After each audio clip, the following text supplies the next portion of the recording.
Alright guys, today we're learning about tackless carpet, stretching carpet. First time you're ever going to really see it, right?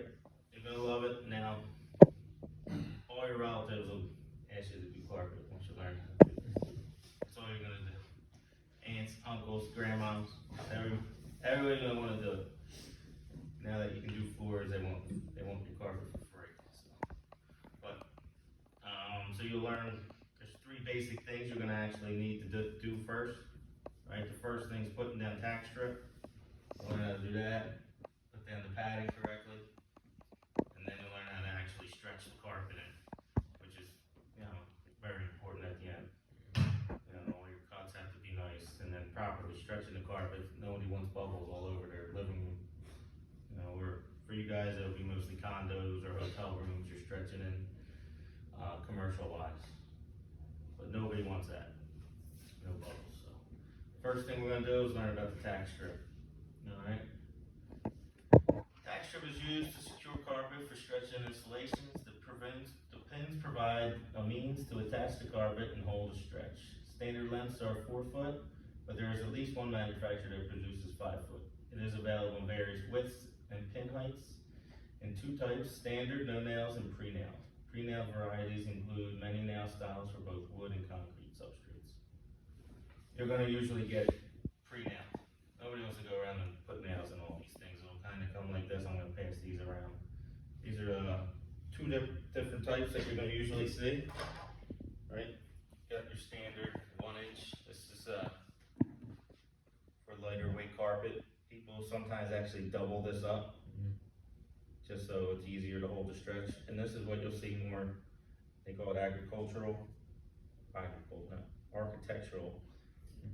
and this has 3 layers of pins instead of 2. The advantage is if you don't have this and you need a thicker width strip, because the carpet's a little harder to hold down, if you double this up, it gives you 4 strips of pins, where this only gives you 3. But that's the difference. You'll actually see concrete nails, and then you have wood nails. The thicker one has some concrete nails, where they're just fatter wood nails. But just a couple different types. That's usually the standard what you see. Now, if you had regular, there's no nails in it yet. There's no reason to get that. Then you're just putting your own nails in. You're just doing the same thing you can get for pretty much the same price. So try to get pre-nailed. It makes your life easier. All right, so this is different ones here. Kind of passing around the same thing. For the most part, you're going to see commercial concrete, which is that thicker one, and then you'll see a regular 3/4 or 1 inch wide. They're all pretty standard. Tools, tape measure, standard, we always have, right? Stuff tack strip installation. Anybody know what these are? Cutters, I guess? Tack strip cutters. Right? They have this little handy heel here on the bottom. It's so you can kind of put your weight down on it. You could also just use regular snips. The yellow handle snips that you guys have. I used to hammer. Just use the back of the hammer, just have it break it off. Kind of use a hatchet. So the old timers used to have a hatchet, not a claw handle. It's kind of hard to hit something the right way like this, right? Yeah. It's bending away from you. Yeah. But they used to use a hatchet. Obviously, everybody has a hammer. You're going to need a hammer if you're driving nails. Anybody seen one of these before? This is a drive bar. So what if you have a cabinet that comes down and it overhangs? How do you get your hammer in there if you only got 6 inches of room? You don't, right? So you stick this down into the pin. Now I can hit back here, which will drive the nail down all the way over here. So these are good to have. You won't see them every day, but they're heavy. You put the nail in there, you can look at the difference.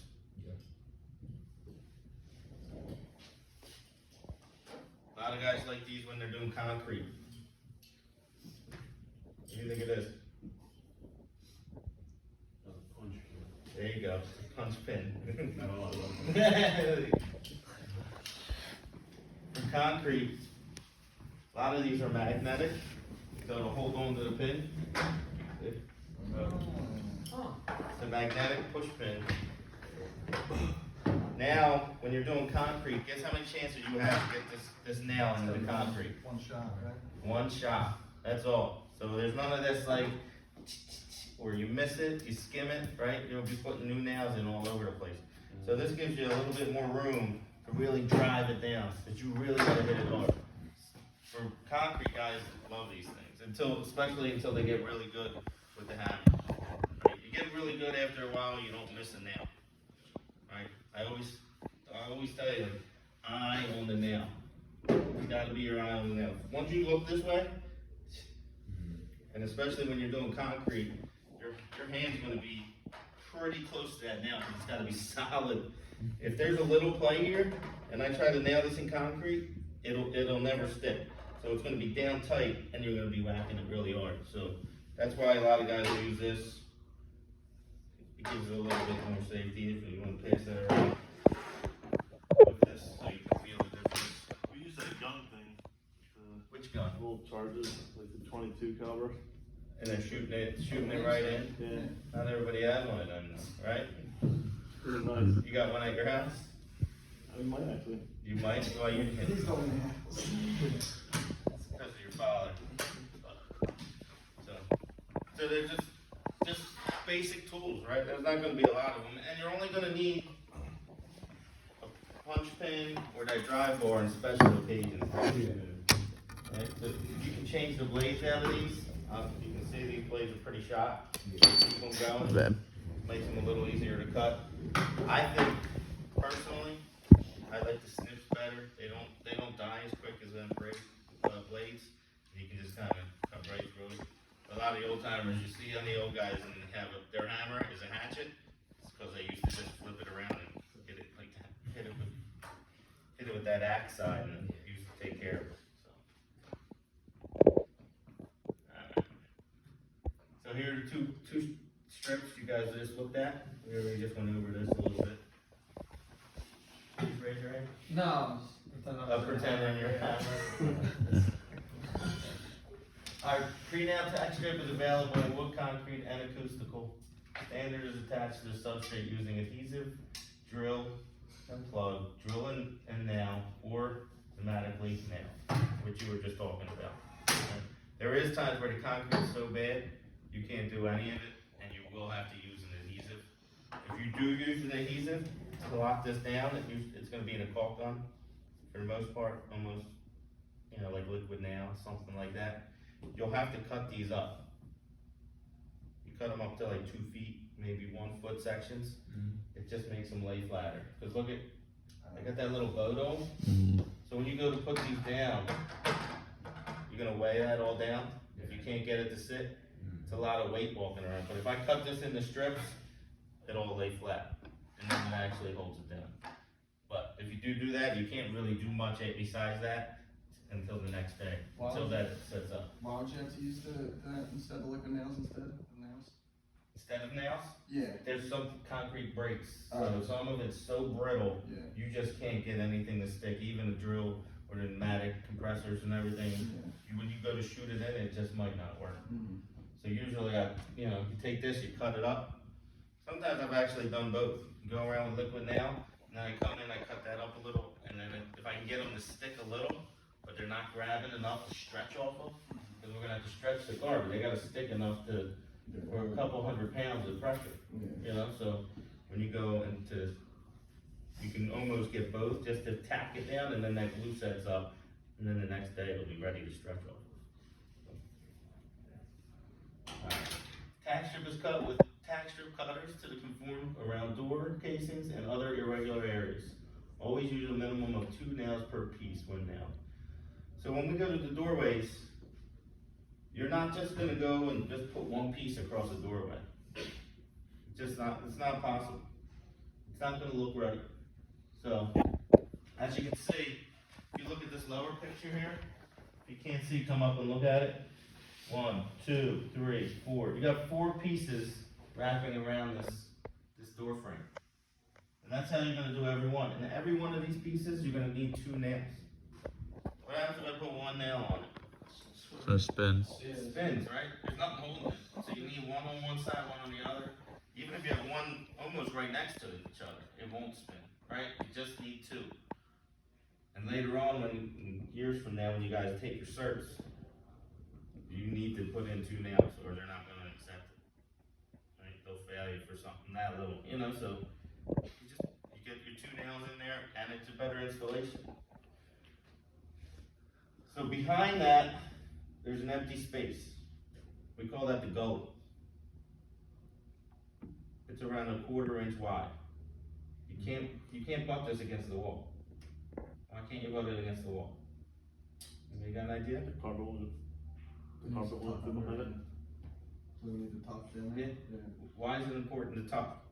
So it won't pull? Is it better? So it's not loose. Better stability.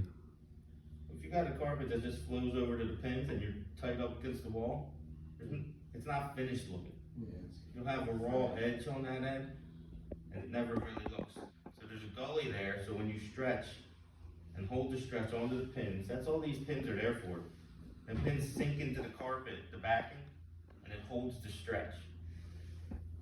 Right? It doesn't hold anything if you don't stretch it, right? You're just pushing pins in, and it hits it on there, but then it's all loose in the middle. So the stretch, pins hold it, and then when you cut it in a tad bit full. And you'll tuck into this back gully. And that gives a nice finished edge. So the rough edge, where's the rough edge? It's in, it's going down, away from traffic, away from someone picking at the edge, right? It's a nice finished edge, it's all carpet. So the gully's important. How do you figure out? You go around measuring a 1/4 inch everywhere? No. How do you think you do it? Get a piece of carpet and butt it up. It's not a bad idea, it'd take a while though, doing it for every one, right?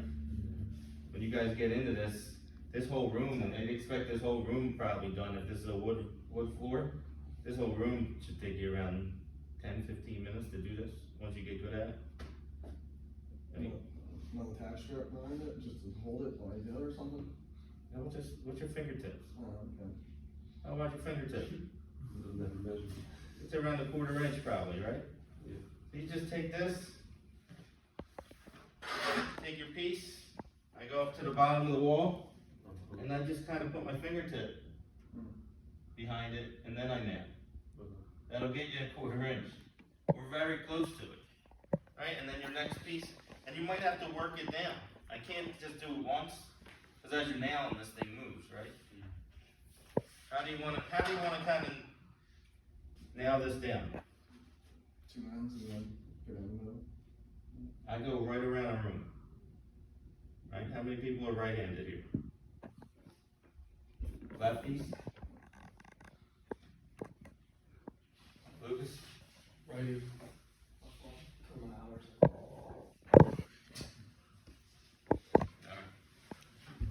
Tell Holly you'll call her later. So. If you're right-handed, which way do you think it's easier to actually hammer? Going to your left. I can hold the tack strip with my left hand and nail with my right. So you're going right to left. You can go right around the room with your hand in front and you can hold everything down. And as I'm going, my left hand is also what? Giving me that gully space. Gives you the gully space and we will work it all the way around the room. And we're gonna do this obviously today once we get out of that shop. Here's the tucking space. It's referred to as the gully. We just went over all that. It is determined by the thickness of the carpet. Now, if you have a crazy thick carpet, it's not gonna. You might have to, instead of going a 1/4 inch, maybe you have to do a little bit more. But you're not looking at an inch. Because what happens if you put an inch behind that? Must be able to fill it. Yeah, you're not gonna be able to tuck it under or stick up. Yeah. Also, It's gonna be loose. it'll be a little loose in the back, right? Also, it'll kind of go and then have a dip and then go flat, Oh, and yeah. then to the wall. I see it, yeah. It'll look regular, right? This won't look uniform. So you gotta have a 1/4 inch is standard. You could have a really thin piece of carpet, and then you maybe go a little less, and you can get it in there a little bit. But a 1/4 inch will give you a nice tuck, and it won't be able to go flat and look awkward. Here's a little arrow giving you right where that gully space is.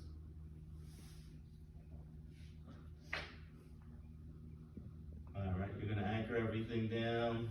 Right. When nail and tack strip work in the opposite direction of the predominant hand. The nail should be within 1 inch of the end on every piece of tack strip. And that, why do you think that is?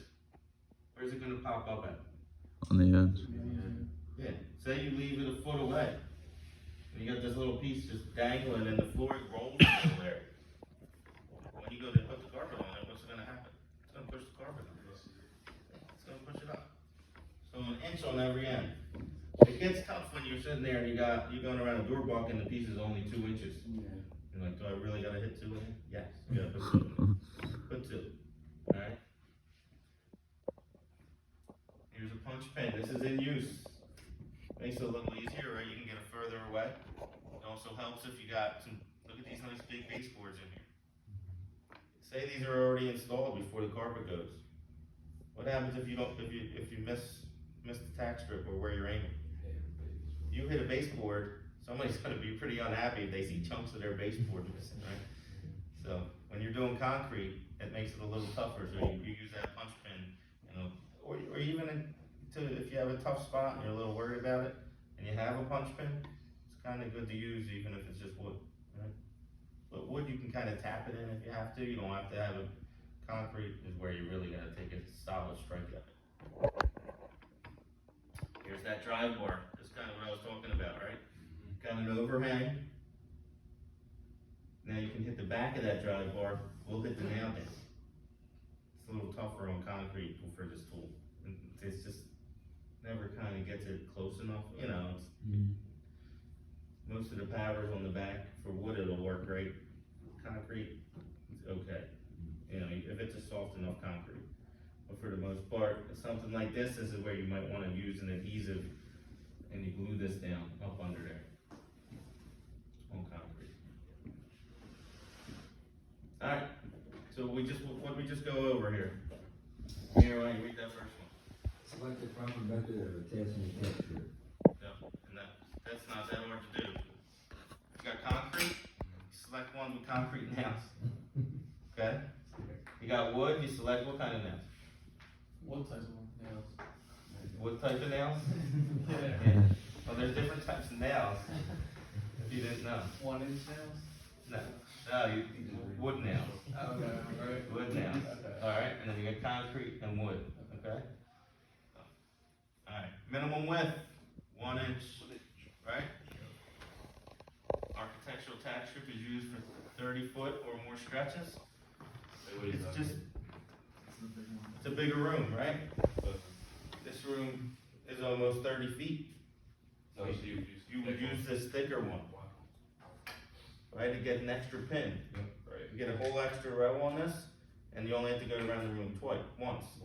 Now, if you don't have this, a lot of times you get this, you double this up. Now you got 4 rows of pin, and that holds it the best. You double this up. So how about, should I put 3? Would 3 even be better? No, Why not? I think it's too many. What's too many? 3, I don't think it's perfect. 2 perfect? Now also think about this, alright, we're in a classroom.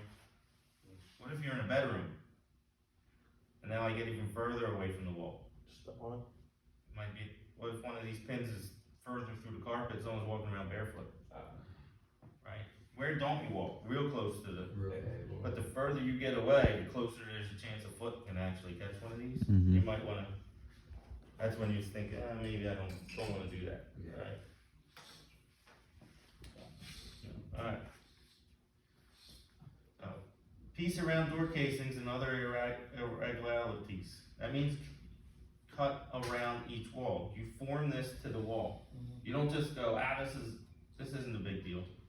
You know, like a door buck. You don't put one piece. Each in and out, you have a piece. And it should be perfect.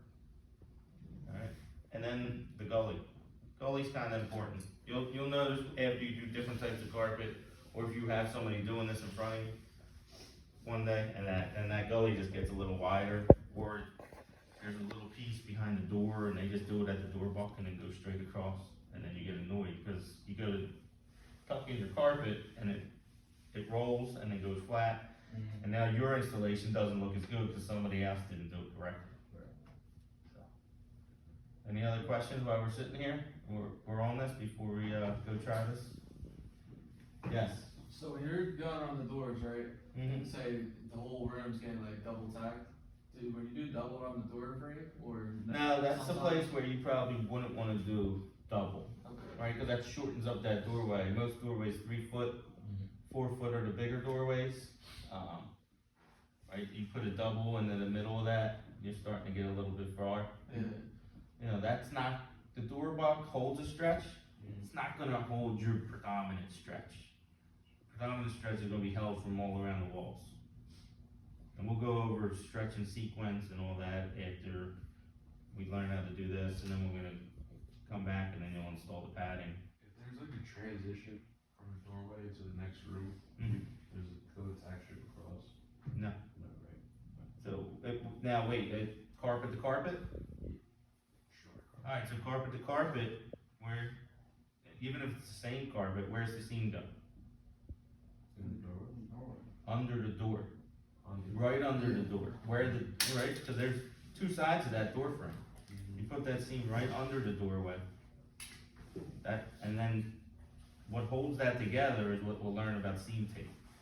You're gonna get a hot iron, and you're gonna almost melt the carpets together, right? There's tape underneath the carpet, and if you haven't seen it before, you put an iron underneath it, and you're gonna heat that up, and then you're gonna put your seam together. So, now, if there's ceramic there, then you might need a small piece like this. But you don't want a big one there, because there's gonna be people walking in and out. And sometimes there's other little tricks, like hammer down the pins a little. After you stretch it, you kinda hammer the pins down in front of it, so it kinda catches the carpet. It'll be awful to rip up, because you're gonna ruin the carpet if anything ever happens. But it also will save someone's toes if they're walking from their bedroom into their bathroom. You know, say they got a master bath, they're walking right in there, you don't want their toe to catch a pin or something like that. So, for the most part, you would hope they have thick enough carpet that would never happen, but I've had seen where the carpet actually comes right through the pins. Even on these little, the small pins, the carpet's so small and that that it actually protrudes right through, and you can feel it with your fingers when you're cutting in. You can feel your hand, and then you're like, oh, your hand's all scraped up, you know. But good question. Anybody else? No? Guys think you can do it? Yeah. Do this whole room? 10 minutes? I don't know what time that is, but You guys got it, right? You looking confident. No. 6 hours. 6 hours.